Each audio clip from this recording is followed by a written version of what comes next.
source or cited source was for this reason. So, truly out of their control, out of my control. So, sometimes you just got to surrender and follow what the universe is telling you to do, So I've had a crazy outpouring of support and love from the community, though. I mean, like, here we are talking to you guys and hundreds of people messaging me, which sounds like a brag, but it really isn't. It's a cool, like, it's nice to feel the support, because this is the room that I did all this work in, because I work remotely.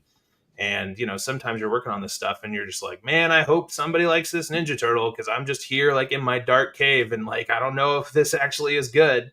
But then, people who you've never heard of before reaching out to you saying, hey, your work had an impact on me. Like, it's very moving. So I feel very supported despite this kind of time of transition and uncertainty. Yeah, I mean, I can only imagine. So I was telling the guys before you got here, in my industry, I've seen some of the effects of the tariffs. Mm-hmm. You've got a lot of challengers against Super7 as far as was it truly the tariffs or what is it mismanagement? And we can get into that as much as you can, No, I mean, the thing I'll say to that is, I have no reason to not believe them. That's, what they told me. And I worked for them for 6 years. I never knew them to be dishonest. So I choose to believe that, I don't think that they would do something this drastic without reason or just to make something else up, so. Well, yeah, I did see some stuff from last month that could add some validity to what they've shared, but at the same time, I know Larry, you've got some strong opinions about it. Terry, I think everybody does. Wait, sure. What am I missing that you guys are laughing at? Your comment. Oh, what you just said. But let's get to know Kyle before we go off the rails here, or anything like that. So, Kyle, you'll need to correct me if I'm wrong, and it's okay. I'm wrong a lot. If you go off my first 2 marriages, I've been wrong before. So let's see here. Should we ask? Go ahead, yes. Kyle. All right. So we're working on doing an episode of, I think I want to name it F, Mary, Rock Bottom, because you don't want to say the other word. And sure. I brought up me Skywalker maybe last week, and I was like, hell yeah.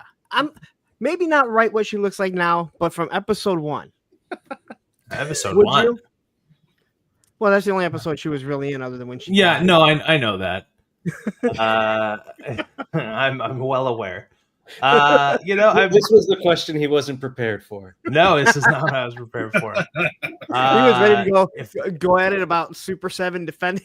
No, you're like, where'd this come from? No. This is good. This is the real journalistic integrity I expected out of this show. I think if it's just a yes no, it's a no. I'm good. So, but I was also I was Anakin's age when episode 1 came out, so it was like not so much for me. So Oedipal, it's very. So Kyle, you're younger than us. Ned, apparently sounds like a significant amount. Well, we're 80s kids. You're a 90s kid, right? Yeah. Mm-hmm. Yeah. So yeah. I'm a 80s kid. I just turned 35 yesterday. Oh, that's right. Belated happy birthday. I meant to. Thank you, sir. Thank you. Yes, happy birthday. Thank you. And now we know you won't thank Shmi. We'll keep the comments up briefly, because with 5 people on, it makes everybody super small. Sure. But let's dive into some of this. So Kyle and I had a little sidebar conversation. And basically, Kyle, we're going to move you to the top or right in the middle, because you're the guest. Okay. I'm going to the bottom. Right in the middle of the circle jerk. Terry, you're the cookie this week. There are worse places to be. All right, so the subject, Super7, because you've worked for them, right? I did, yeah. And we're going to highlight some of your work, but we thought it would be fun to highlight. Kyle, you said you worked on so many Super7 products and different projects in the last, you said 6 years, right? 2019? Yeah, 6 years, 4 months.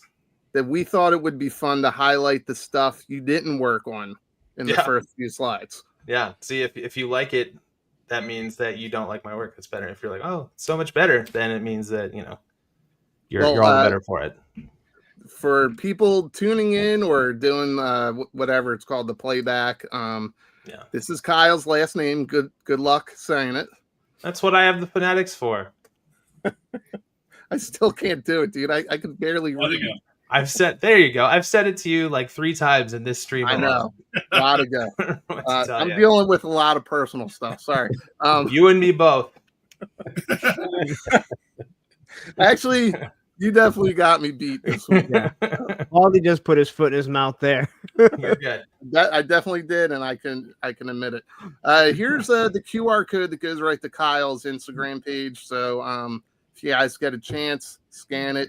It'll come up a few times because I was getting a little silly with the slides. So scan it, follow them, give them some. No one's gonna scan that. Why is nobody gonna scan that? What are you trying to say about the people that tune into this? That's a direct insult.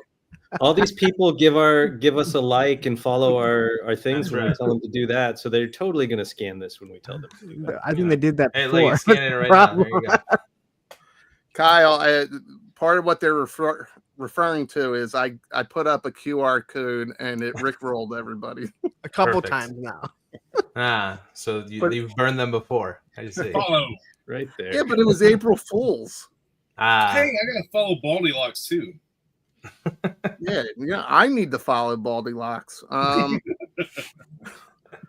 So, Kyle, you did not work on the Peanuts. I did not work on the Peanuts. A very talented designer by the name of Nomi Kane worked on the Peanuts line the entire time that I worked there. She was formerly a staff artist at Peanuts for like 4 or 5 years, so she knows the brand inside and out, and there was nobody better to be working on Peanuts. Well, it was a super fun line. Is Nomi one of the people you were meeting up with for a beer? No, she is in the Bay, but she's a very dear, close, personal friend of mine. We're going to figure out a time to hang out and commiserate later. That's awesome. Guys, have any of you guys collected these? No, I enjoy looking at them because, I watched Peanuts as a kid, as I'm sure a lot of you did. Oh, yeah. Well, this is where, Super7 is niche within a niche, right? Mm-hmm. It's does stuff that you would never normally see. And I did grab a couple of these. They are way over there, so I'm not going to get them out. But, no. I mean, they even had Charlie Brown with the mask on the back of his head. Mm-hmm. Yeah, so interesting stuff. You told me you did not work on anything plush. Is this stuff that you did not work on? Yep. Also did not work on this. I guess this is fun. Larry, when we were at Joe Fest last year, you had a bunch of these in your bed. Or was that Travis? Definitely Travis. That would have been Travis. G.I. Joe, we're big G.I. Joe fans. You said you have not touched the license. I have been in meetings where they were discussed and designed, and that's about it. I did some early concepts when we first were trying to get the O-ring and reaction license. Like, it was probably 4 or 5 years ago, before the actual O-ring stuff started happening. I was part of that original pitch, but then we brought in a very talented guy named Michael Gullen, who absolutely lives and breathes G.I. Joe, and he was brand manager, lead designer on everything G.I. Joe, from the O-rings to the Ultimates to the vehicles, all that stuff. So shout out to him as well. He's a great guy. So can you tell us what happened originally with the O-ring line, why it didn't get to be made when it was first suggested? I'm not 100% sure what caused it. I mean, there's all kinds of things you have to navigate when you get into licensing or whatever. Maybe at the time Hasbro was going to do it, or their license hadn't expired yet, or something like that. But it ultimately just didn't work out at the original pitch, and so that's why they went with Reaction first, and then more licensing stuff, talks occurred, and then it became the real thing that they're currently putting out now. And I love those little O-rings. I think they're great, and that whole team worked tirelessly to like make sure that they're like up to spec and measuring original GI Joes and all that stuff. So there's certain customizers who do take them apart and put stuff together, and that should all be compatible with the Super 7 stuff. So a lot of love was put in those. What'd you say, Tar? They're not.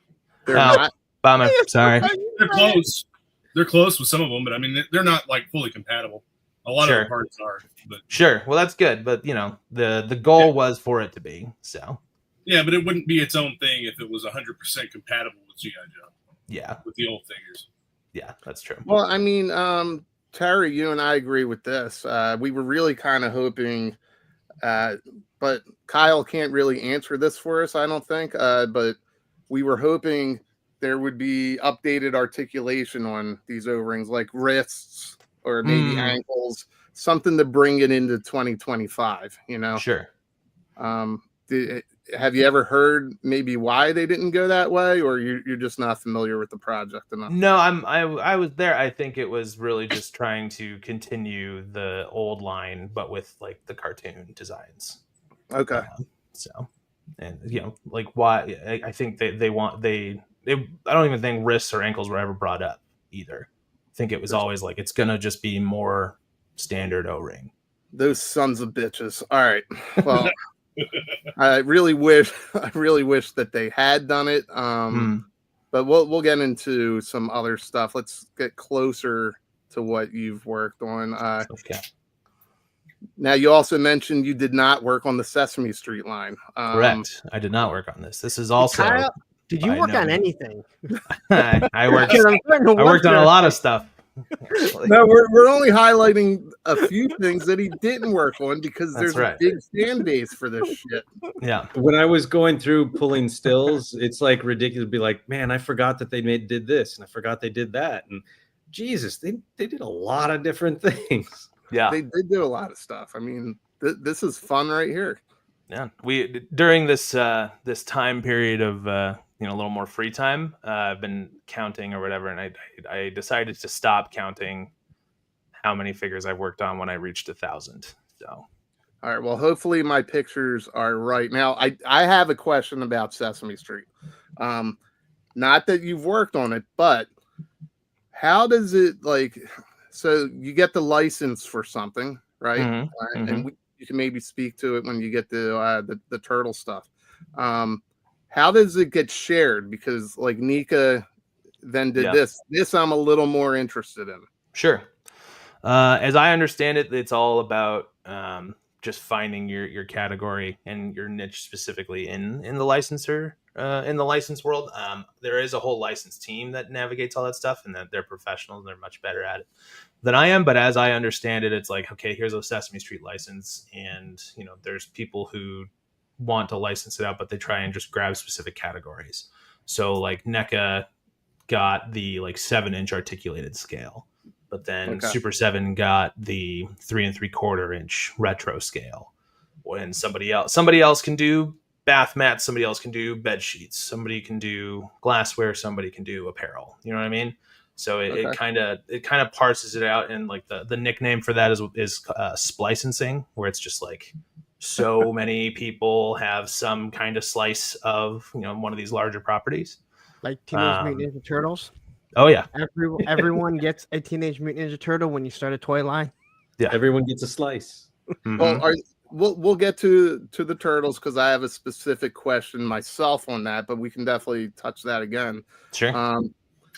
This is a fun 2-pack here, and I know that with the 7-inch line, we're not sure if we'll ever see a Snuffleupagus with Nika. Mm-hmm. And then here is a 2-pack I know they're working on with Mr. Hooper. Oh my god. And I guess they're measuring 7 inches there. I'm not really sure. Looks a little bit more than that. Terrible. I actually have a couple of the blind box ones, and they're fun. I like them. Oh, cool. I ended up getting the chases.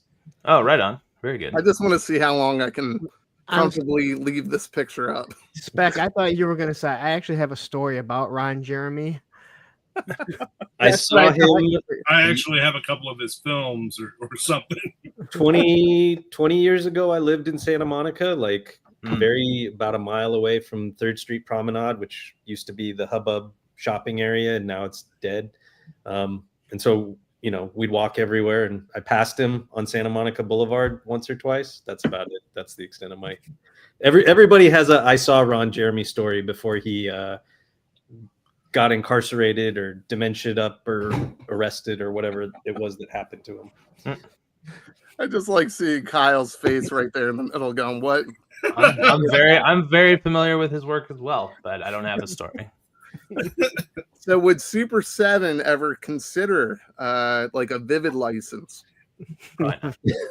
Probably not. Okay. That's not really my problem anymore. No. Well, let's get into some of your stuff. Sure. So let's get back to the slot. Whoops. See, Kyle, I'm awful.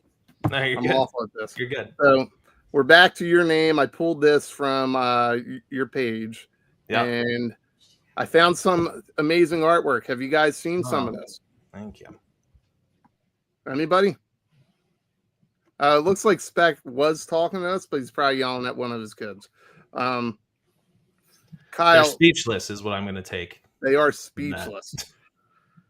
So, Kyle, this was just something you did. This is just digital art that you were. Yeah, these Highlighting were for fun, and these were a long time ago. I think the Metroid one is from 2015, like before and then the Ghost Rider one's from like 2013. This is before I even entered the toy industry. Oh wow! So, Now, did you know that Samus is a girl? Because girls I are sure icky. did. I sure Girls are did. icky. Oh. We've done a whole Nobody show on asked for girls a being girl icky. doll. That seems. I'm not sure I share that opinion, but Well, talk everyone's to the guy entitled at to the their bottom because everything's his idea here. own. Well, I don't think girls are icky. That was the whole point of that episode. I love women. Did Kyle- you guys see that the what Good Smile company Figma just announced they're reissuing their Samus, both the armored and her without the armor today? I did see that. I have both of those figures because I'm a huge Metroid fan. It's like my favorite video game of all time. And Same here, dude.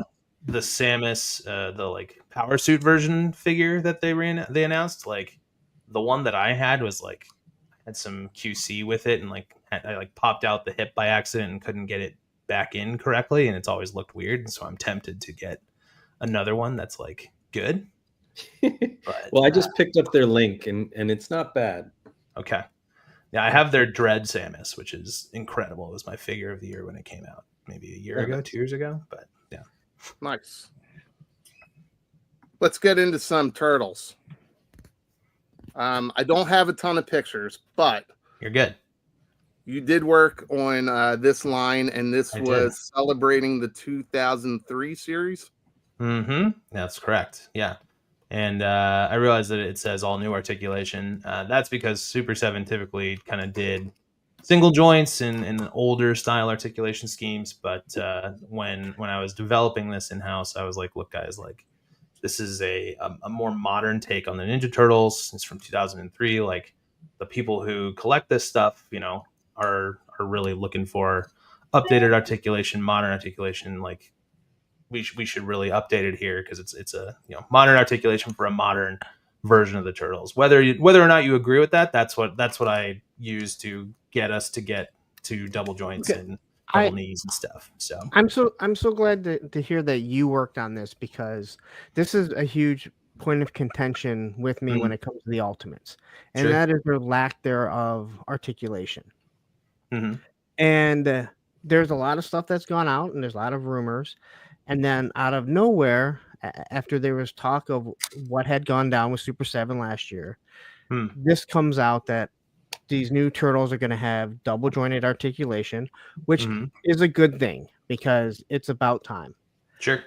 There was no mandate handed down. This was on the design. Like, were you the only one that designed this, or like what? Because we all know that they have very poor articulation. All right. Hmm. And it sounds like that's the aesthetic they want to keep. This completely changes it. And the Four Horsemen have been doing the same thing also. And I know they're Mhm. starting to give in because, we're seeing other companies like Savage Crucibles coming in doing Mhm. amazing sculpts, but saying, look at this amazing articulation you're going to get. Yeah. So was this something that you brought to them, or was it handed down that, hey, you know what? It's time that we get some better articulation. So the articulation style that is so contentious was a choice from above that kind of rolled down. I was always fighting for more articulation, and when we had new licenses, like I also worked on the Power Rangers license, and I did a few rounds of articulation stuff, and I was like, look, these are Power Rangers, we should be really like updating this articulation. They can do stuff, and it's like, no, that looks weird, blah blah blah. And so I can only design within the parameters that I'm given. Okay. So it's as much as it would frustrate me sometimes. That was my job though too, was to execute that vision. And when you do design in house, sometimes it's unfortunate. You get to work on really cool stuff, but sometimes you're just a wrist for somebody, because they don't have the time to draw it themselves. Yeah, and I fully understand that. I used to do things with like sports media, Sure. Yeah. running a message board, and I used to hate when the people would yell and scream at certain people. It's like they can only. I mean, there's no reason to constantly ask the same questions. Yeah. That you're going to get the same answers for, because these people, they have to do what they're told because it's a corporation. We hear people mad at Lenny from G.I. Joe. Yeah. He can only answer what Hasbro lets because it's a corporation. Yeah. But it is interesting to know that you, and I would assume probably some other designers, were like, we need more articulation. Yeah. But it's handed down that they say, no, you can't. You have to keep the same aesthetic. But that you were able to get this, I think it's great because they really didn't need better articulation. Sure. Well, thank you. I mean, it's what am I trying to say here? They deserve the credit as well because they listened to me and they gave me the shot. I worked on every single wave of Turtles from 1 through 11. This 2003 wave was wave 12, and I was like, look, it's a brand new Turtle like version. It's a new kind of a new start for the whole line. Like let's try it. Like maybe this is the end, but at least we'll have tried it. And so they.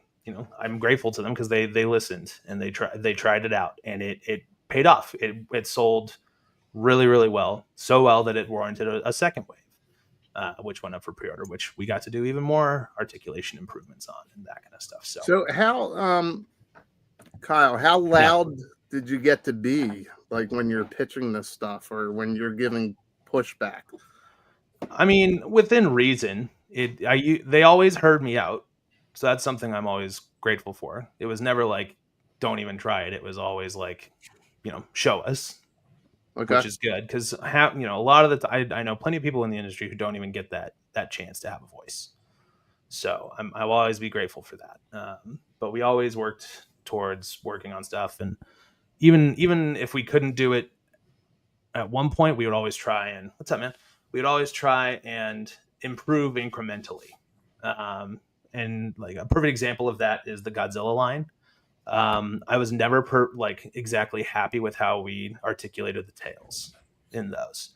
We thought it was going to work one way, and then we got it in hand, and I was like, "Oh, that's not good." But it was too late to kind of change it because you tooled it, and now it's $50,000 to redo the molds, and that's just money you don't have. They would have gone into business like sooner than that, Yeah. So it's with every iteration of Godzilla, because it's Godzilla, you're going to make a bunch of versions.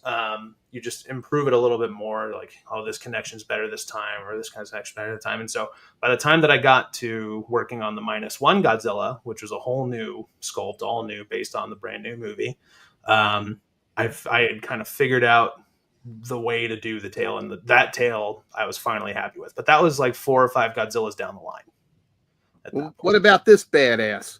Yeah. I mean, he's part of it. He was just a fun one though, because Like you'd never seen a Godzilla like that before. He's in the movie melting down. You can see like his bones and stuff.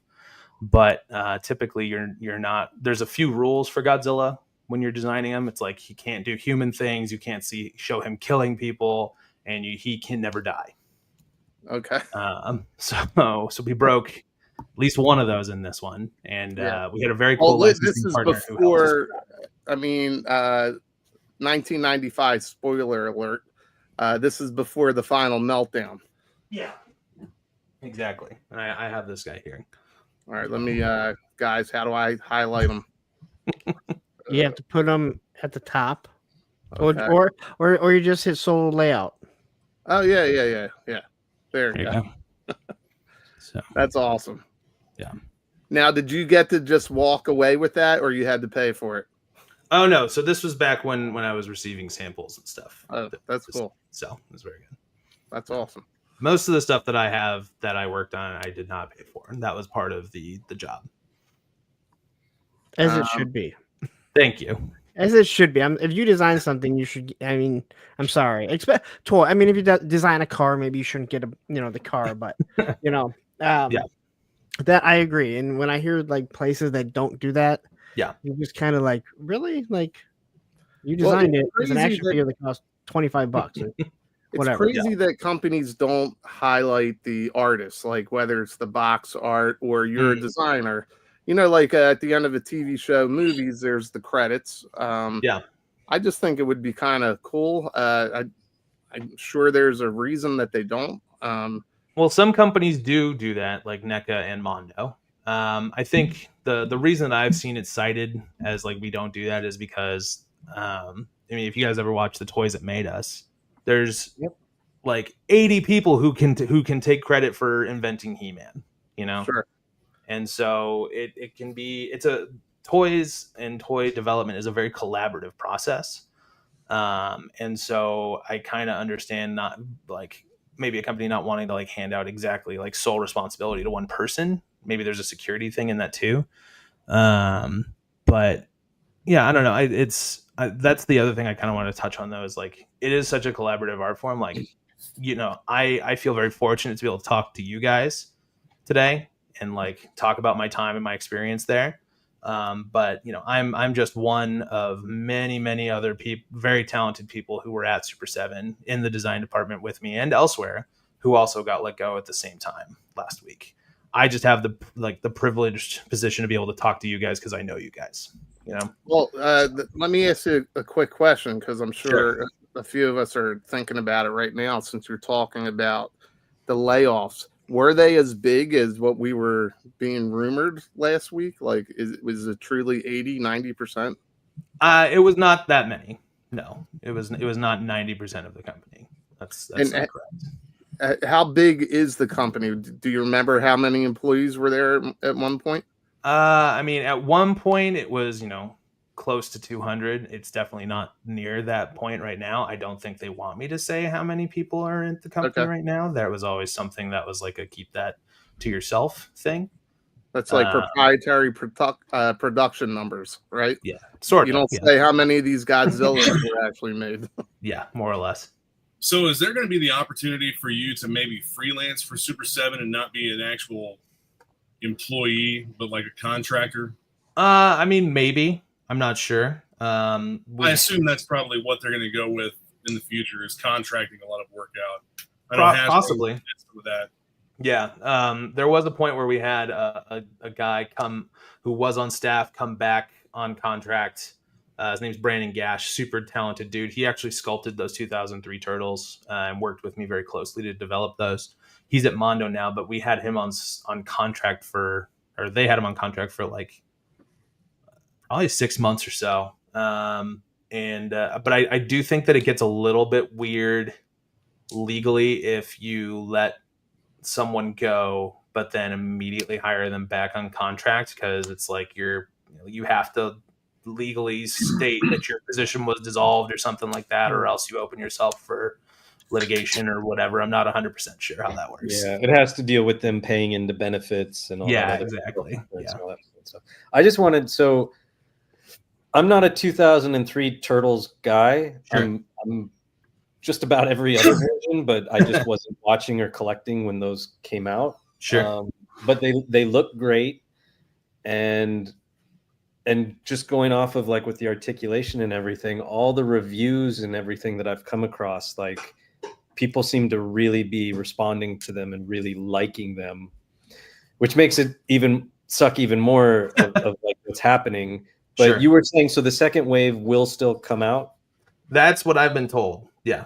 So again, I have no reason not to believe that, especially because I really want that shredder. That's like my favorite shredder design of all time. So I'm now just like you guys. I really want those. I really hope they come out. So So they because you're part of that team or you're the designer, you guys bulked Shredder up, right?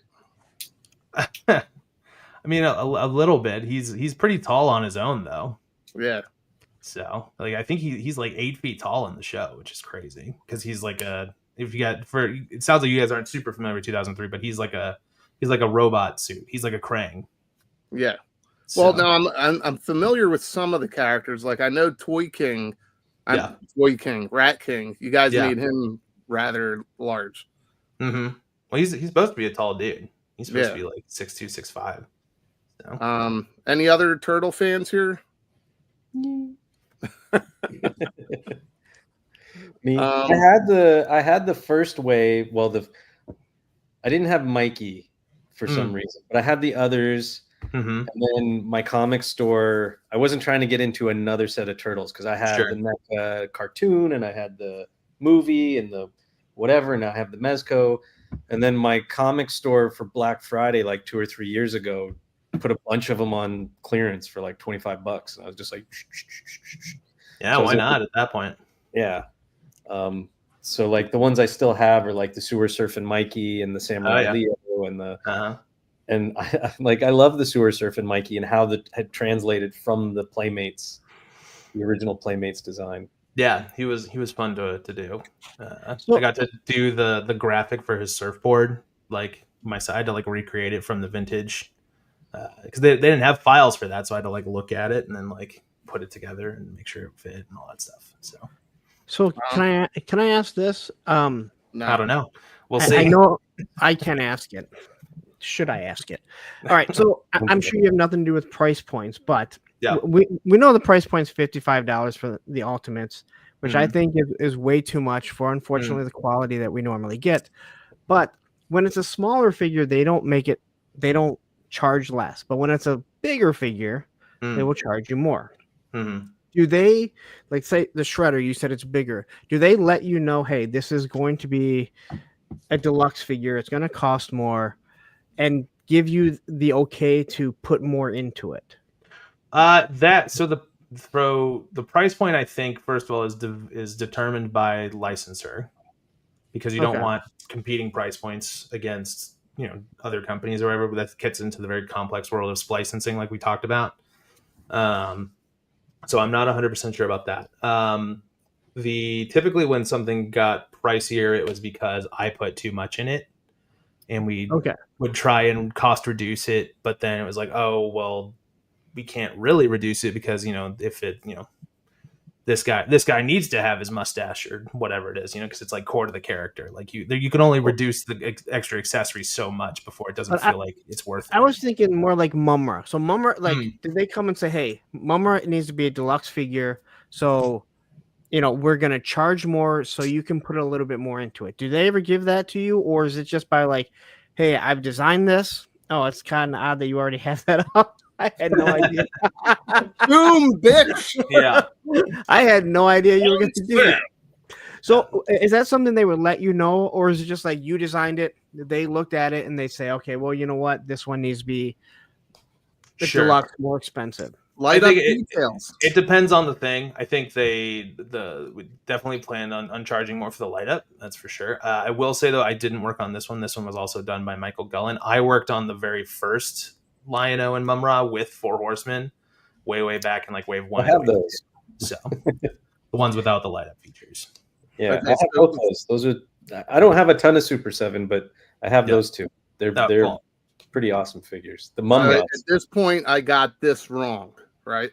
It's okay. I mean, I was in the room where this happened. How's that? It's like Hamilton. Yeah, exactly.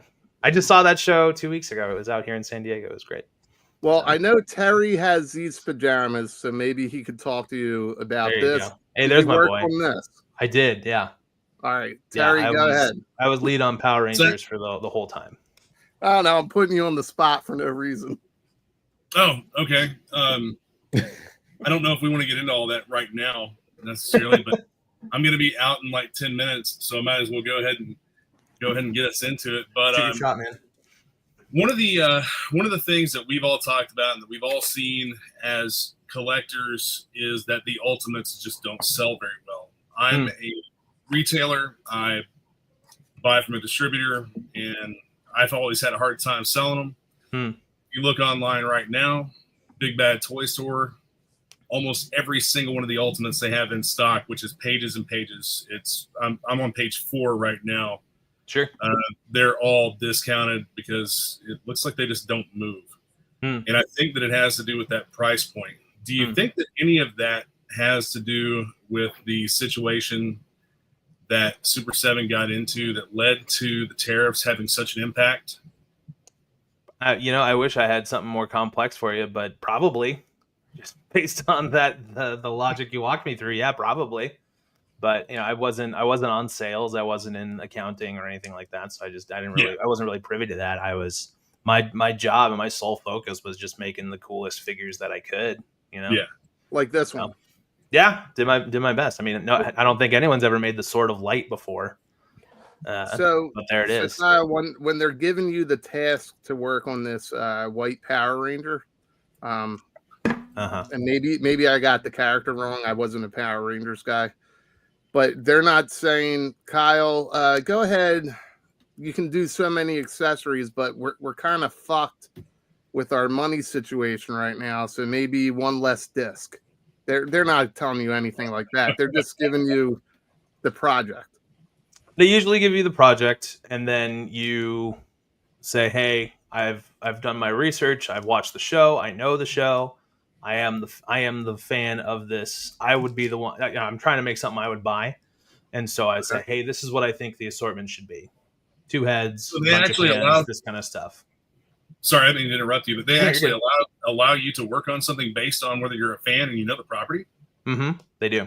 That's awesome. That was a huge guiding point. Where it was like, I know G.I. Joe and I'm a fan. I love Cobra stuff, but I also knew that Mike, has forgotten more about G.I. Joe than I'll ever remember. So I was like, give it to Mike because he's gonna do amazing with it, So, but when Power Rangers came out, I was like, look, like Power Rangers really hit me like at the right time. I was like 5 or 6, like when it came out. It was like, So what was it ingrained in me, being a Power Rangers fan as a kid, getting to work on something like that as an adult?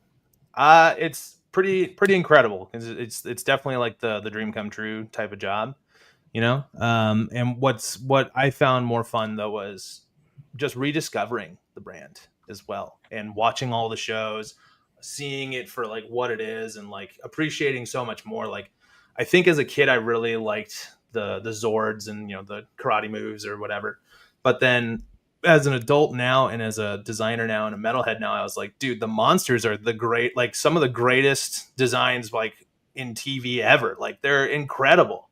And there was just like nothing off limits. They just made everything and it just looked so fun. Like it was insane. So just like I said, really getting to just rediscover it again was a really, really fun thing. And then, because I really liked Power Rangers when I was a kid. Yeah, exactly. I kind of want to touch off that because you were a Power Rangers fan and you got to design Power. You're a Turtles fan. You got to design Turtles. Yeah. You're also a huge metalhead and you got to do like the Ghost characters and Lemmy and Cliff Burton. Oh yeah. And then you're also a big Godzilla fan and you got to, so it's like you got to do like Dream franchise after Dream franchise after Dream franchise. Pretty much. I have some of those pictures. Was there a question in there? No, I mean just like like do you think you'll ever be fortunate enough with that kind of opportunity again. I mean, Yeah, obviously, have I peaked? Is it all downhill from here? no, I don't think that that's the case. I mean, I Yeah. think that you're extremely talented, and I Thank think you. you'll land on your feet and get to do more cool shit. But it's just that like the question of, do you think you'll ever get that lucky to like get into franchises again that you were such a huge fan of? I think I will. Will it be as many in one place? Probably not. Like that's kind of unheard of. So you know, I think I've seen a few of the comments in here like, oh, too many licenses at once. Like, wasn't a problem to me. I was having a great time. Well, and that's a lot the of thing. fun. That could be the answer as to maybe the current situation at Super 7, right? Maybe. There was a question. Did you work on The Simpsons? I did not work on The Simpsons. That was All right, also Know Me, and let's get rid of that one. too. Wait, I have a question though. Sure. And I've talked to Lenny from the G.I. Joe team about certain things. Mm-hmm. So you worked on Power Rangers, and Yeah. I think we all know how people felt about the Green Power Ranger and how it came out looking. It did not look anything like the actor. Mm-hmm. But that was not what was shown off. Like that was not the production. Where do you feel like? Where do you stand on that? Like when you get the samples in, like we first saw what the sample. Andre the Giant was the same way. It was one of the most awful looking figures, and I'm sorry. I'm sure you know the people that worked on it. But what they showed off originally, you worked on that. Okay. What went wrong, Kyle? We want answers. Sure. When you get the original production sample, and you okay it, I'm assuming you have to be part of it, right? Or I typically was, yeah. Mm-hmm. So when it comes out looking nothing like that, and it's what you guys sold. Now, you can say what you want about the G.I. Joe team. When it came to that awful Falcon, they had already shown us and said, this is what we're going to get. It's not what the digital render looked like. Sure. But it is what they showed off was completely different than what they shipped to to people. Sure. How does that happen? And where does that stand of like, how do we send this to customers? Because it's not what they bought. Yeah. I mean, I'm in the room for those things where that happens, but I don't necessarily get to make that call sometimes. Okay. So like when they solicit, a lot of the time it is 3D renders. Yep. Based off of digital paints that we do, which and that's just the nature of pre-orders and not having the money to tool up front without pre-order cash flow, that kind of stuff. So that's unfortunate, but at the same time, like when you do get something and it doesn't really match, like you go through rounds of QC back and forth with the factory, and there were a couple of projects, unfortunately, like that Green Power Ranger, where it was with a new factory. And they were trying some stuff out, and we were, because they had good pricing, but they weren't really nailing it. And I was like, look guys, like I don't think this is like working. But it comes to a point where it's 8, 10, 12 rounds of revisions, and it's just not changing. And the I guess the bottom line is that they have to ship it to like collect money on stuff like from PayPal, that kind of stuff, and it's higher ups beyond my power just make the decision to move forward with it. So wait, so what is your thought when that? Larry, I have a question, but I know Terry's getting ready to head out in a few minutes. Terry, do you have any questions before you just leave us hanging? So Ghost is one of my 4-year-old daughter's absolute favorite bands. She sings along with their songs. Mm-hmm. And did you work on the new Papa figure that's up for pre-order? I did. Yeah, I did. It was great. We got assets very early, like February or maybe January. We got to see what he was going to look like and work with the band, get it approved and all that, so we could have a launch that coincided with the launch of the new album, which was really, really cool.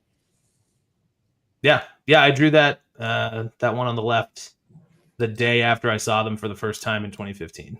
It was back when Papa 3 was still around. I've seen them a few times, man, and they really do put on one of the best live shows I think that I've ever been to. Absolutely. I agree. They're on my list of bands to see. So They're on my If- list if- of bands not to see. You know, if it doesn't click for you musically, I totally understand. What I will say is that you can't spell Black Sabbath without ABBA. So think about that. But I think if you are remotely curious, seeing the show will, push you over the edge See them in a into small- at least respect, if not fandom. Yeah. So I've gotten to see them at festivals. I've gotten to see them at just like huge arena type shows. mhm. And I've gotten to see them at a very small, like up close and personal venue as well. Yeah. And that was by far the best show. Yes. That They used to do a lot of theater shows, and it was so much better. Yes. I appreciate what he's doing. You got to grow or die, right? But at the same time, like some of those theater shows where it was just like him and 500 people was like incredible. And I didn't really care a whole lot for them until I actually saw them in that small setting like that. Yeah, for sure. But man, it's been great talking with you, and it's nice to meet You too, man. Thanks. Thanks everybody for joining in. I am out. I'll see you guys next time. See you, bud. All right. So I have a question real quick just to piggyback off of Larry, and then I'll let Larry have the Sure. stage. So with the critique of like Andre the Giant and the Green Ranger, or maybe even like the Conan the Barbarian, is because those are actual people. Does any of that licensing rights play into that, or do you guys have the licensing rights for those actors? No, you have the likeness rights for a lot of those people, including like Arnold comes with Conan, Andre comes with Andre, that kind of stuff. So Okay. just sometimes the execution's not amazing. I think personally, because I worked on the Conan stuff too. We were all the face applications at that time were done Tampo, which is it's historically worked forever for action figure faces and stuff, but of course, we now live in the digital age with digital inkjet processes, which is what they call the face printing technology, like at Hasbro or whatever, like the dot matrices and stuff. Like it is essentially just a big old like inkjet printer that sprays stuff onto the face. And so like some of the later Power Rangers started getting that, like Blue Ranger, Black Ranger, Dracon, even the White Ranger Tommy. And it was such a huge improvement. I wish we could have gone back and done some of that with like Andre and Conan and stuff. But it also depends on the factory that you work with as well, because it's like a pretty expensive machine, and not all factories have it either. So you're kind of at the whim of like the manufacturing partner that you have as well. Gotcha. So now I'm going to piggyback on that. Sure.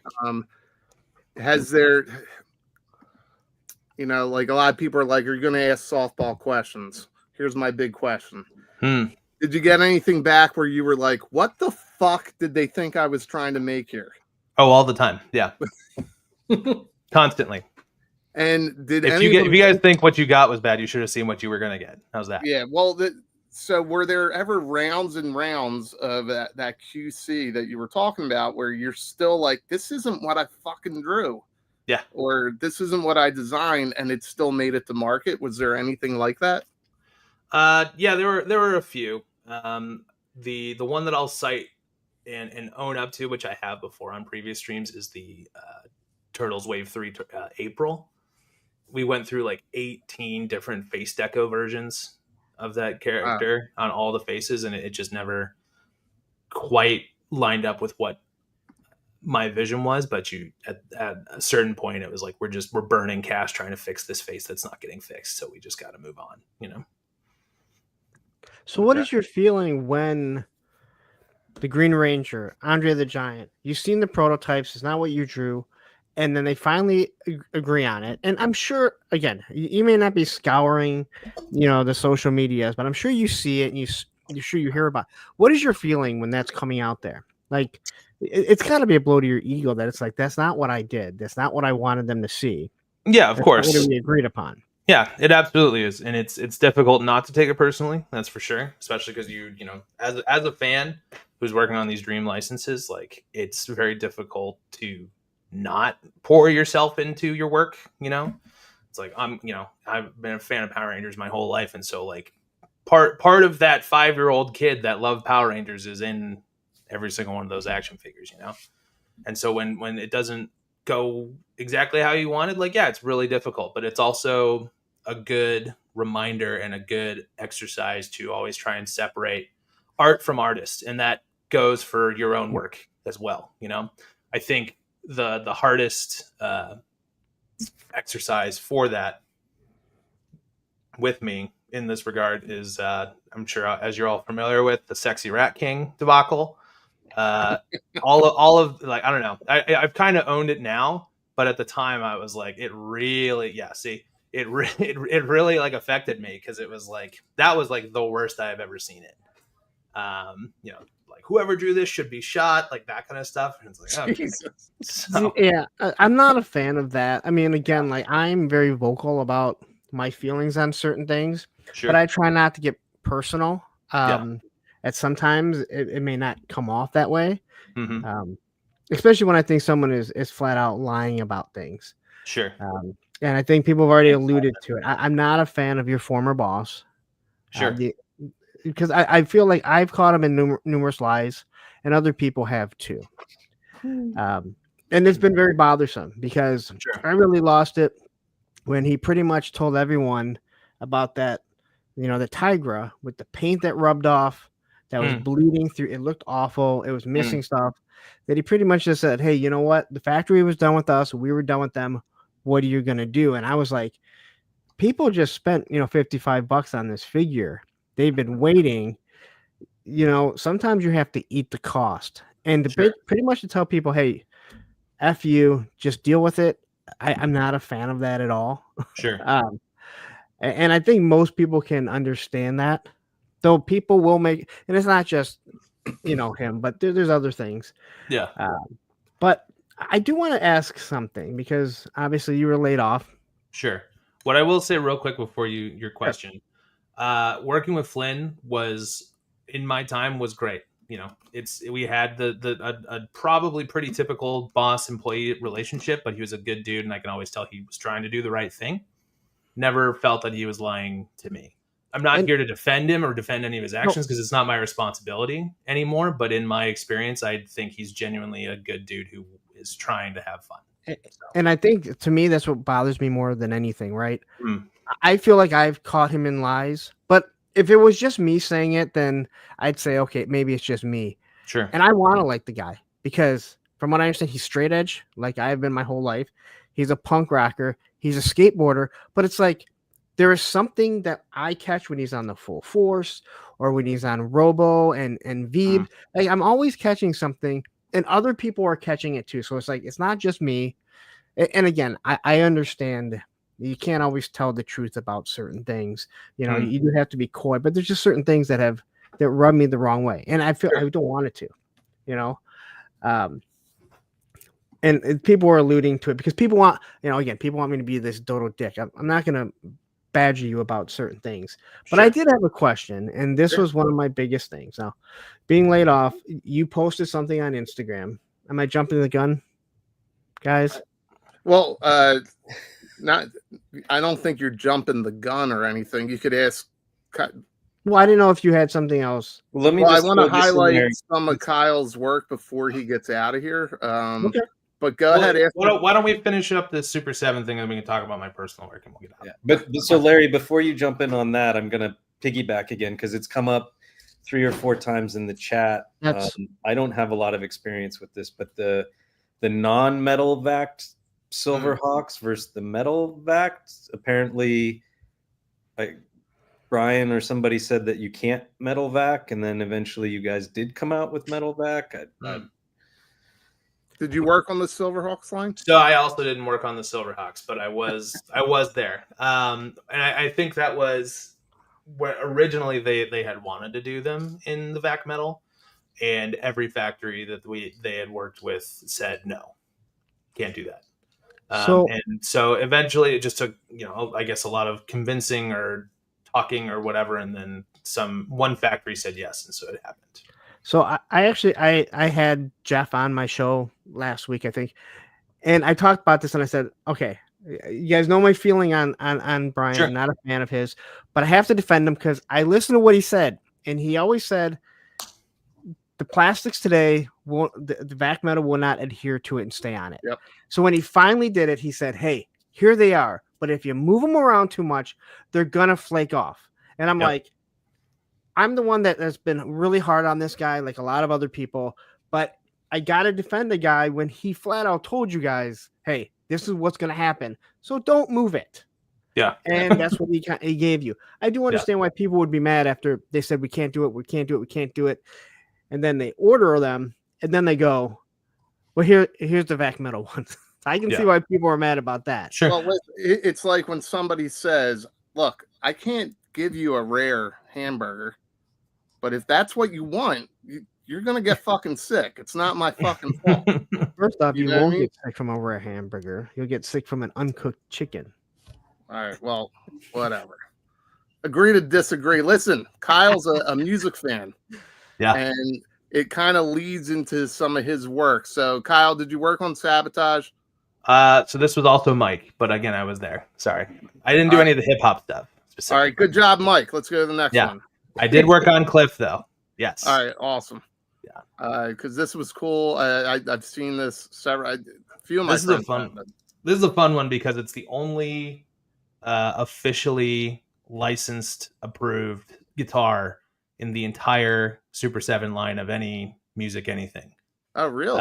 Yeah. Aria reached out to the Burton estate, who then reached out to us and was like, hey, they want you to put all of the Aria official logos and stuff on there. So it's actually an Aria Pro 2, which is what he played. Wow, and this is the only figure that has, like, at least in that I've worked on, that has like an officially licensed guitar in it. So you're saying my Rancid's 2 little guitars are not officially licensed? Yeah. Sorry to break the news. Well, the price $20, they should be. Spec, read this one because it's a nice compliment. Yeah, I just got my 2003 Turtles. Love it. Dream come true. Glad you like it, man. Yep. So this is the official. This is G.I. Joe Dreadnought Torch. Yeah, pretty much. So you can customize it into whatever you want. I did work on Lemmy. I've worked on. I did a post, and you probably saw it. Also, I did a post of all the Lemmys that I've worked on. I got to work on like over 10 in my time on Super 7, which is amazing because as a kid in high school, I used to Photoshop Lemmy's mustache onto myself because I couldn't grow a beard.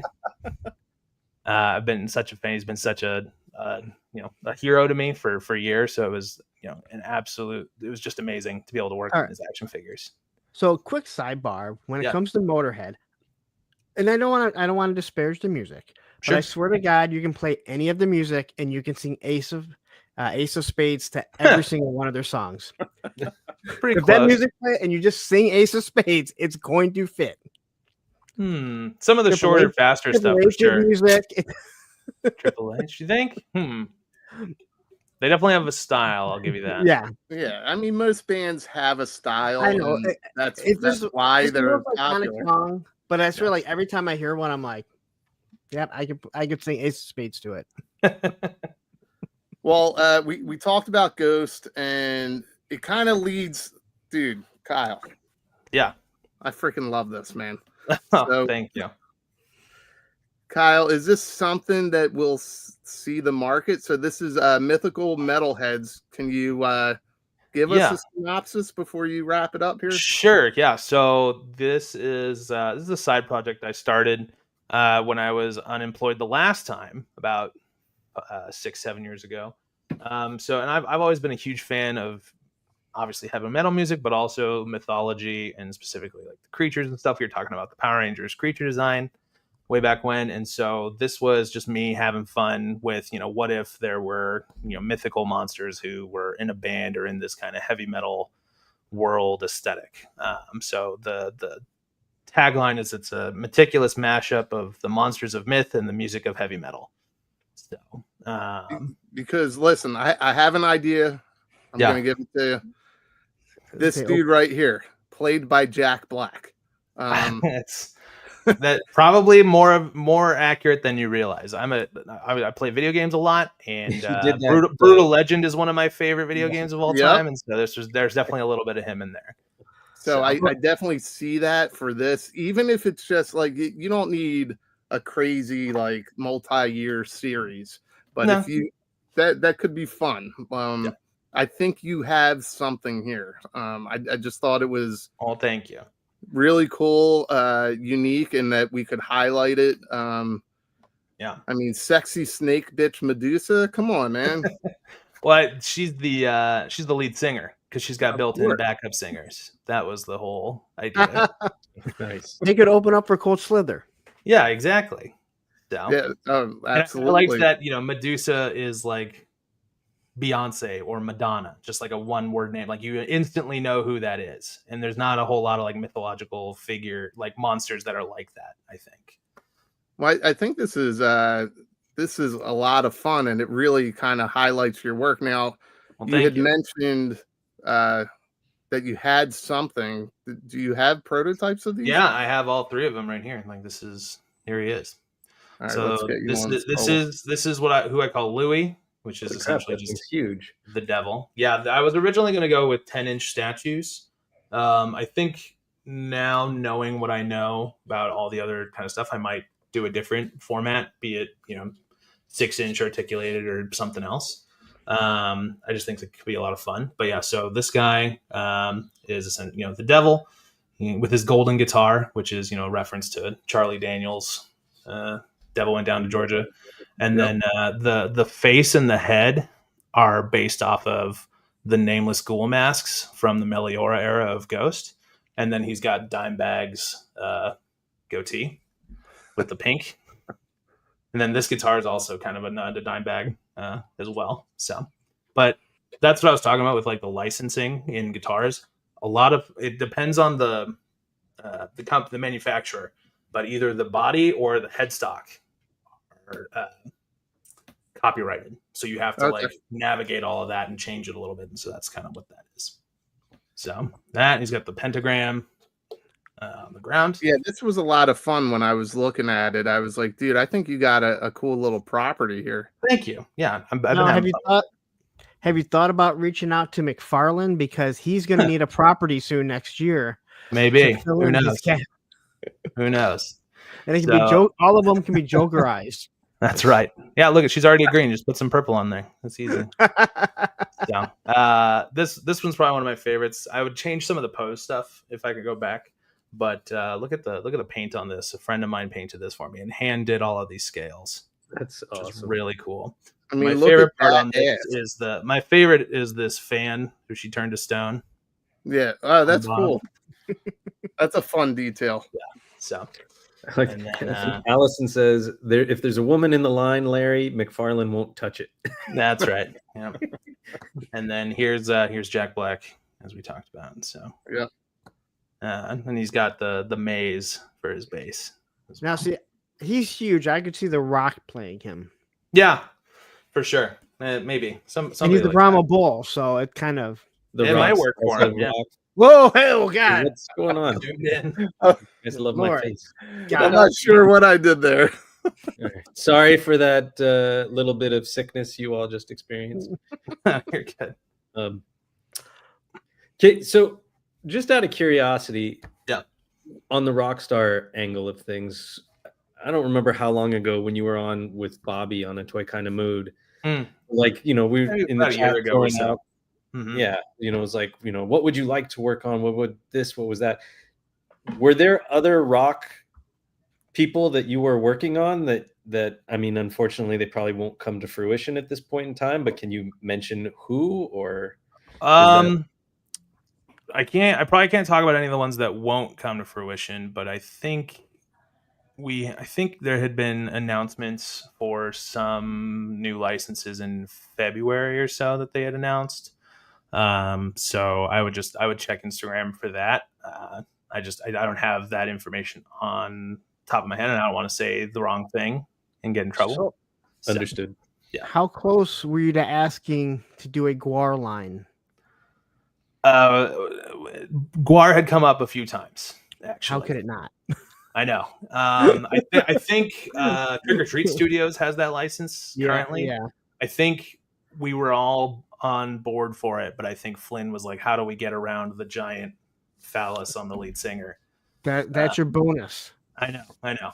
So I think that was his you don't sell it to kids, and it already has the cover that goes over it. So yeah, don't go to Walmart. That's simple. Okay. Don't. Yeah. No, I agree.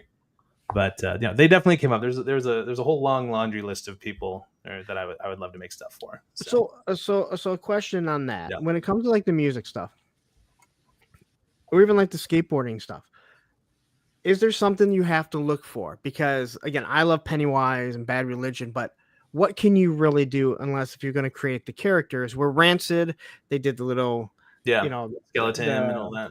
The skeleton. You have Agnostic Front. You have their actual dragon, Gorilla Biscuits, Circle Jerk, stuff like that. Is it something like that has to be so they can touch on it? Because are they like, does anyone really want a 4-inch Fletcher? They're puking on people.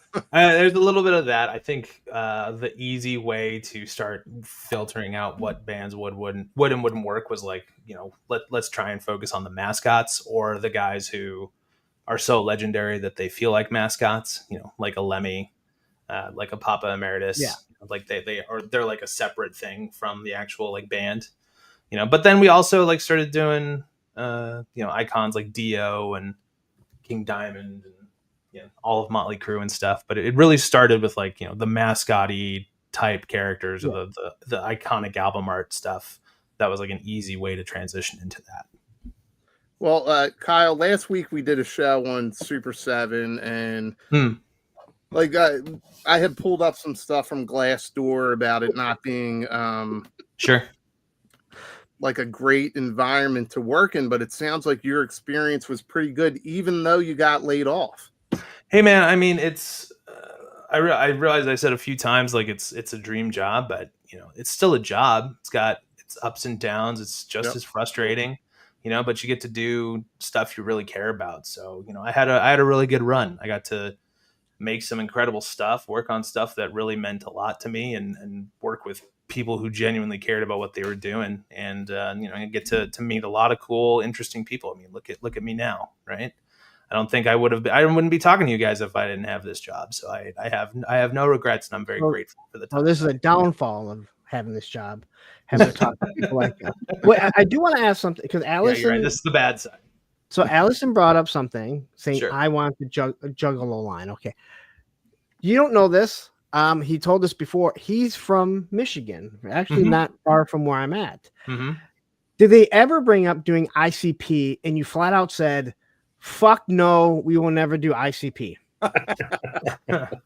It had come up, and I didn't hear it. I didn't hear that in so few words, but it was. But you like said it. You went, me? No, I am not. I'm from that area. I don't want them. I know what 8 Mile is. I also know that Kid Rock is nowhere near Detroit. He's like 30 miles outside of Detroit. Yeah, my grandparents used to live off of 8 Mile in the Northville side. But that's way out of Detroit. I know, way out of there. I know. People, that's the Richie part. Yeah, I know. The Richie part of 8 Mile. That's right. It was a retirement community. Yeah. No, I definitely was like, because sometimes they'll say like, "Oh, we got this. Who wants to do this one?" And I, many things that I would just keep silent on. You're like this. Yeah, and you're like, "Oh, I'm gonna be sick that day." Sorry. So, Kyle, before you here's Bobby head right now. out of here, Larry did not ask one of his hardball questions, so I'm going to ask it for him. Okay. Larry got a skateboard figure and wants to know why it didn't come with a fucking skateboard. I did not buy it, and that's one of the reasons why I would not buy them. Which figure are we talking about? And Kyle, did you work on that figure? I did not work on any of the skateboard figures, but I do think that came down to personal preference, because I think that some of the higher ups are not fans of like tech decks and stuff. So, but all you needed you cannot do all the original Powell Peralta figures in their graphics and not give them a skateboard. They are professional skateboarders. They did do it. They did do it, and they didn't sell. Yeah. No, I don't know if they did. I'm assuming they did. Well, I'm wondering if part of the equation, and Kyle, I don't know if like you're sitting at the cafeteria or whatever at lunch, if they're saying there's tech decks out there, people could go get those. I think that might be a little bit of it, but I think again, I think it just came down to personal preference. Which if you you're working at a toy company and you can't do what you want to be doing, why have one? So Yeah. So no fans of Brian Flynn here, but we are fans I don't of think that's you. true. I think again, he gave me a lot of cool opportunities and I learned a lot. So You know what? Not all I'll bad. just say it now. I told Larry, I've told this story before.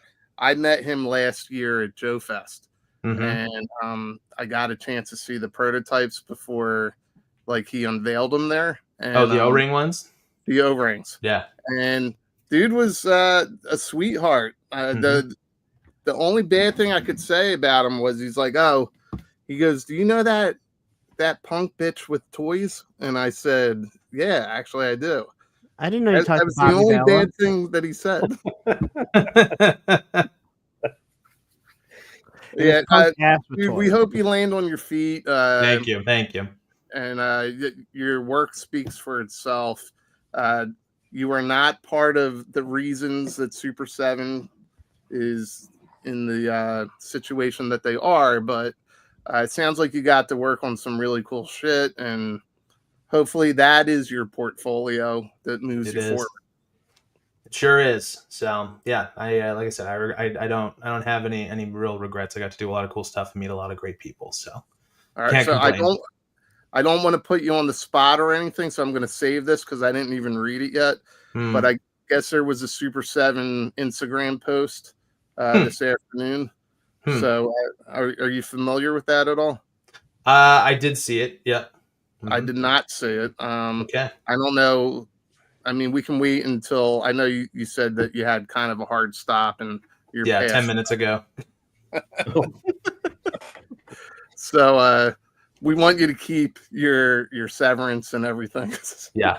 Maybe we'll dissect that on our own. I'll let you guys speculate without me. How's that? Yeah, I just wanted to give you the heads up and not be like, oh, I'm watching the replay here and this asshole went and read this after I left. No. All good. But listen, happy birthday. Good luck Thank with you. everything. Thank you very much. And you're welcome back. Thank you for joining. Of course. Thanks for coming on.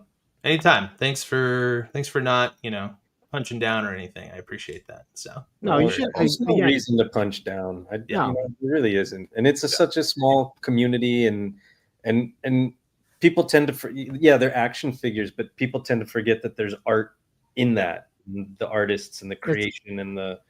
It's the same way people treat athletes. Like they forget that they're actual people, and they're not actually going out to try and be bad. Also, when you're 5'4", it's hard to punch down at anyone. Just saying. Wait, Kyle, how tall are you? 6'2". Damn. I'm clearly punching up. Yeah, that's allowed. That's fine. I might even be jumping a little.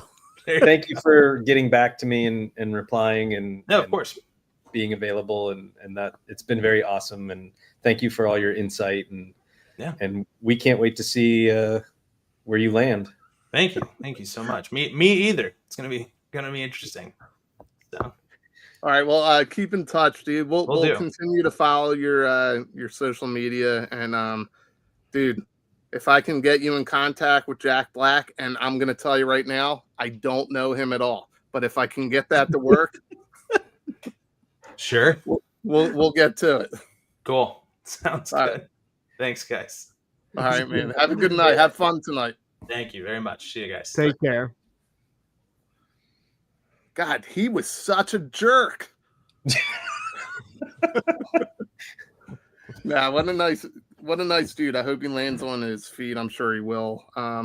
We can go over this little blurb that came out. And I have to say something about that because Matthew Matson, this guy's favorite guy right here. Mm-hmm. I got no problem with him. I just thought it was he's in the chat now, right? He's still Matt.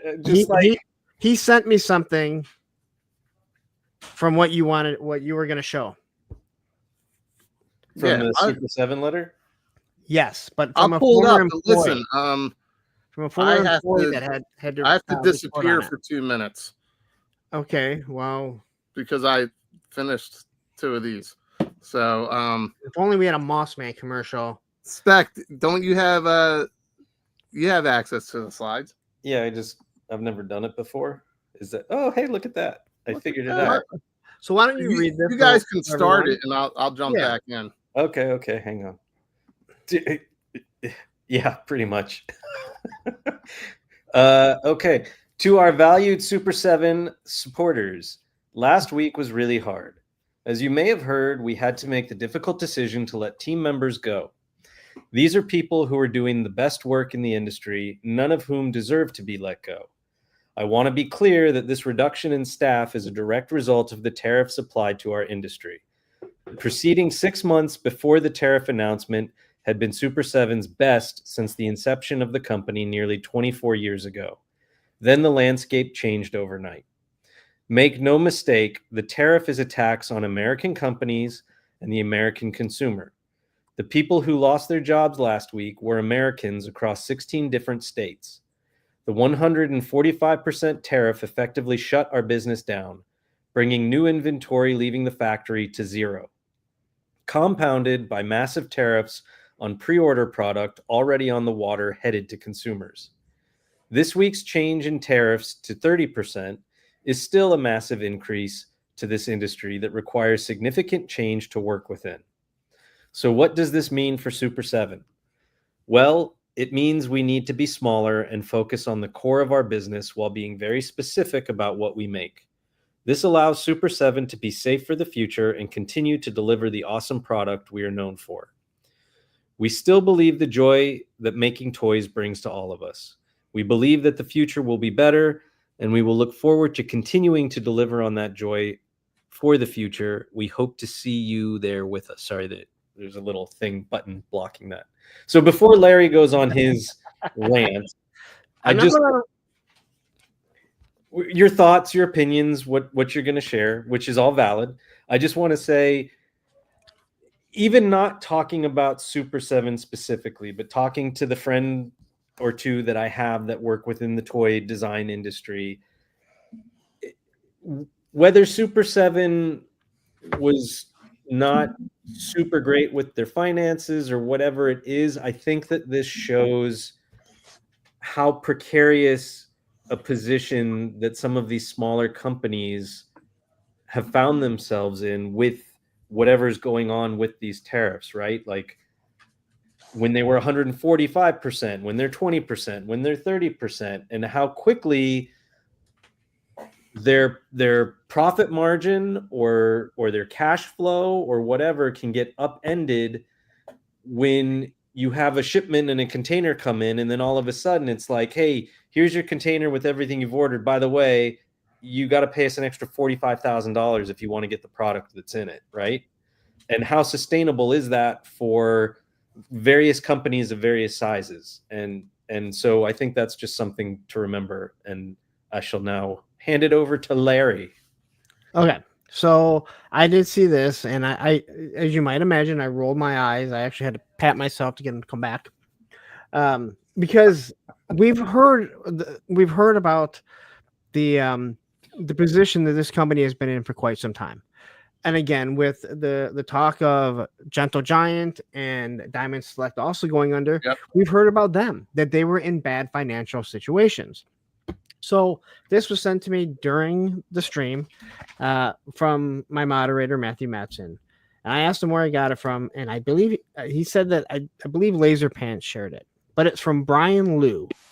Okay, music and pop culture industry professional, and he has this underneath it. And his comment was, Wait, just real quick. Is this something you can share screen or no? I have to.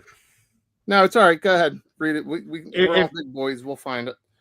yeah, I don't know where Matthew got it. If Matthew sends it to me, like, I don't know where Matthew gets it. Send it to Instagram and I can see about it. But it says, so why was I and other staff members laid off during those most successful preceding 6 months before the tariffs? This is the most tone deaf thing I've ever seen from a former employee. So this is someone that's actually speaking out that worked for them, but was laid off before this. So it doesn't sound like it's just us. And again, I fully understand where Kyle is coming from. First off, he's not a financial guy. Okay, Matthew just sent it to me, so give me a second to get that thing to pull up here. Yeah, and while you're pulling that up, I will say it sounds like what most companies experience, where Kyle's experience was somewhat positive and different than other people's experience. So here you're about to pull up a comment underneath the Super7 post where this other person's experience was the polar opposite of Kyle that we just talked to. Yeah. It would be amazing if Kyle was meeting him for drinks right now, because maybe I'm sure it's a point of contention, and that's going to take the majority of the time that Kyle spends tonight is that conversation, not about our stream here, but about what's going on with Super7. And I'm sure they're going to pick apart this post here. Let's see if I can get this thing to come up really quickly. Yeah, while you're doing that, here's a couple things here. Hi, it's me. Says, thanks, Kyle. Great job in the interview and with your time at Super7. Can't wait to see what you do next. Ken says, I can't help feeling like they're using tariffs as a scapegoat, especially when most of the other companies are taking the wait and see approach. We're going to see how that plays out, Ken, because I think we all agree here that Diamond Select, Super7, certain studios or certain companies were already in crisis before this. Go ahead. You got it, Larry? Yeah, it's right there. All right. So wait, I got to remove mine first. Jason, none of us are saying that the tariffs that they're not problematic. They are. But again, when a company you've heard for over a year, you see the stuff constantly going on clearance. I've heard Brian Flynn say, hey, you know what? We got stuck with all this stuff because companies he didn't say who they were, but he was referring to BBTS and Entertainment Earth. They started canceling stuff on us because basically they couldn't sell it. He was stuck with it because he's the one who, he manufactured it. When you hear all these types of things, you can't just blame it on the tariffs. Maybe that was the boiling point. Maybe that was the investor saying, I don't care what you do. I don't care what you do. You need to lay off some people. And it's a hard part of this business. But I work in an industry where my boss told me, hey, some of these accessories for a copy machine, which were $750, if this keeps up, it's going to be over $1,500 for it. Yep. And that's huge because someone needs a copy machine. They need this accessory. That's not even talking about the copy machine, right? And I don't really get into the finances.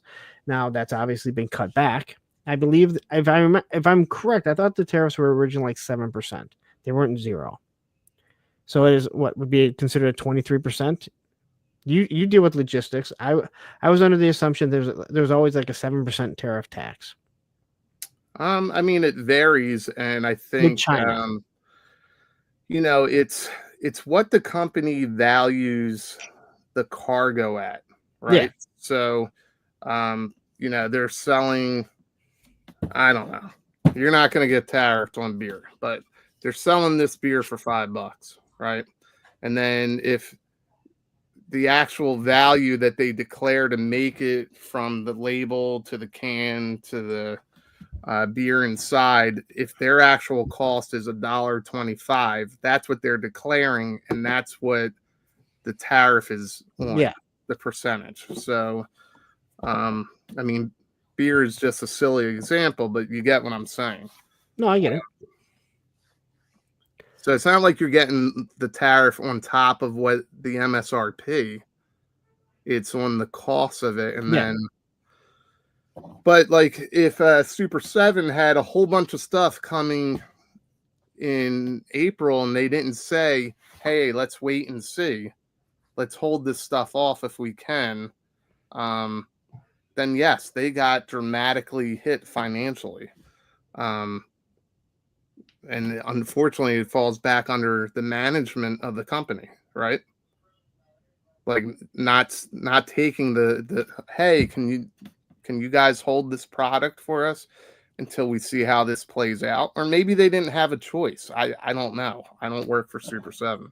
Yeah. But again, I think what we're seeing, and I can't speak for everyone because plastic battles here saying that his former or previous employee laid off a bunch of people. It seems like a lot of these companies laid off people that were already in bad positions. We haven't heard about Boss Fight Studios letting anyone go. We haven't heard about the Four Horsemen. We haven't heard about Spin Master, right? Spin Master, McFarlane. I can go on and on. All the ones that we've heard about letting people go or going out of business are ones we've already heard were in bad situations already. Due to their own. A lot of McFarlane is being designed in Canada now. So okay. Most of the, I don't know if I'm allowed to say it or not. Most of their American designers, painters, whatever, were already laid off because they worked on Todd's Kickstarter. Okay, well, and that got them in trouble and booted, and so then most of it went all up to Canada. So they already went through their massive layoff. I don't know. We got to talk about that topic at some point. Why there was a Kickstarter.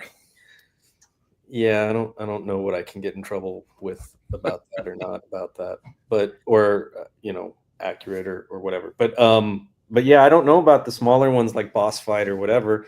Yeah, and I'm curious about like Fresh Monkey Fiction, right? Like the timing of their sort of being absorbed into or joining up with Big Bad Workshop. I think that was always coming. And the reason why I say that is because they had tied so much stuff in well before this administration and any types of tariffs. They were so tied in. I think that was always coming. Well, just real quick, we pulled this up, or you pulled this up. Did anybody even read it? Well, yes. I read it to everyone. Okay. Well, I mean, you read it. And is like we don't know who I don't know who he is. Did he have a good relationship with them when he was working with them? Did he feel like he was blindsided, and so now he's a disgruntled employee? Is this insight like accurate insight? Like it's hard to say. Well, and from what we've heard, reads probably not far off from the truth. Well, it sounds like he was probably in the previous round, so this was 6 months before. But this goes to what we've been saying about. We've heard about their financial issues, right. And again, I go to Entertainment Earth, and their ultimates are $11, right? Yeah. Well, BBS 20% off right now. Right now, yeah. And everyone has said that they're expensive. And JLS brings up a really good point here, that the tariff started a long time ago. When they put tariffs on trade routes to outlying star systems. Dude, didn't we just talk about this last week?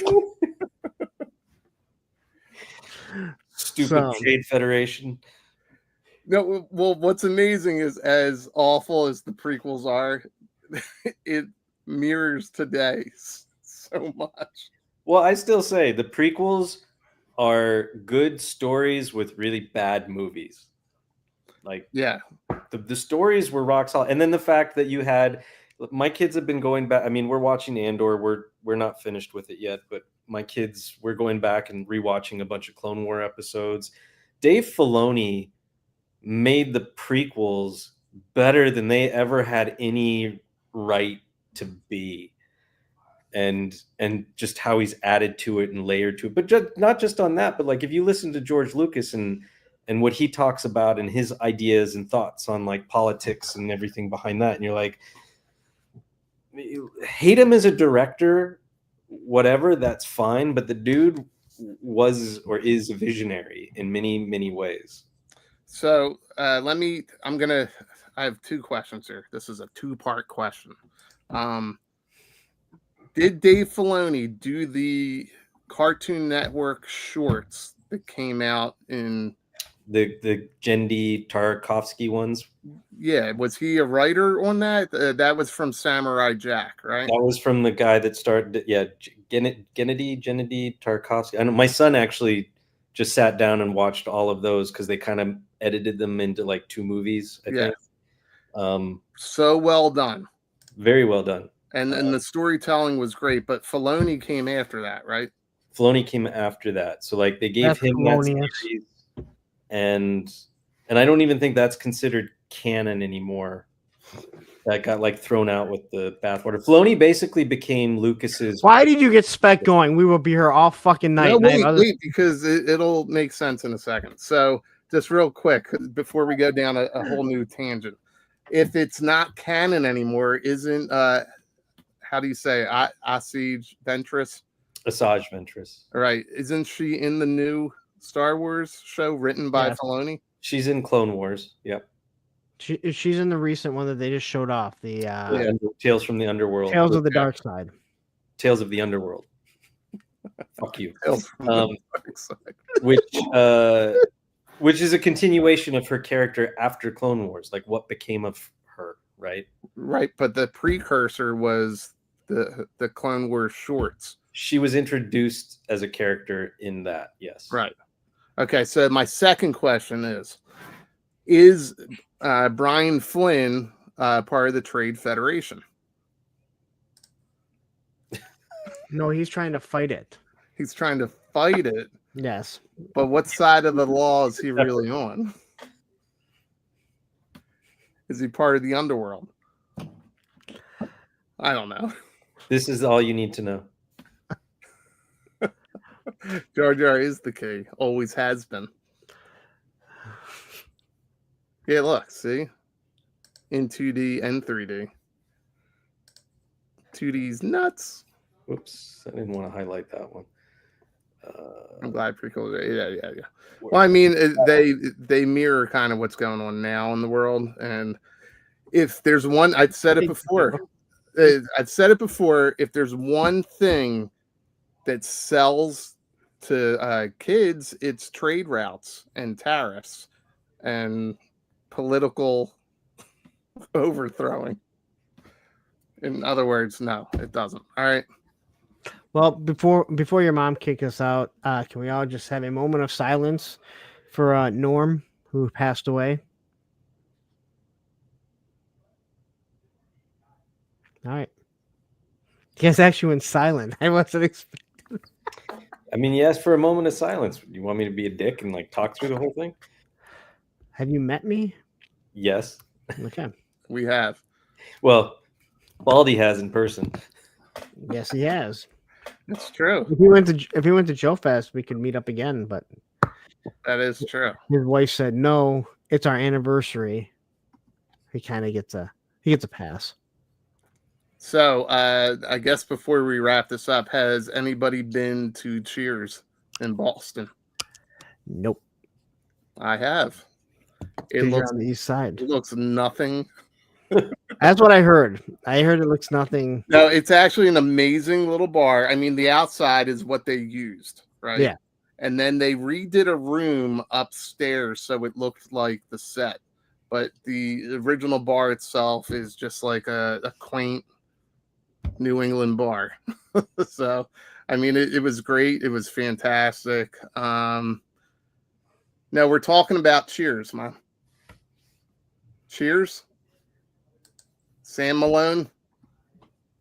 All right, guys, we got to go. She needs to dial up. All right, thanks, everybody. Thanks, Kyle. Thanks, I'm hanging up. Jeez.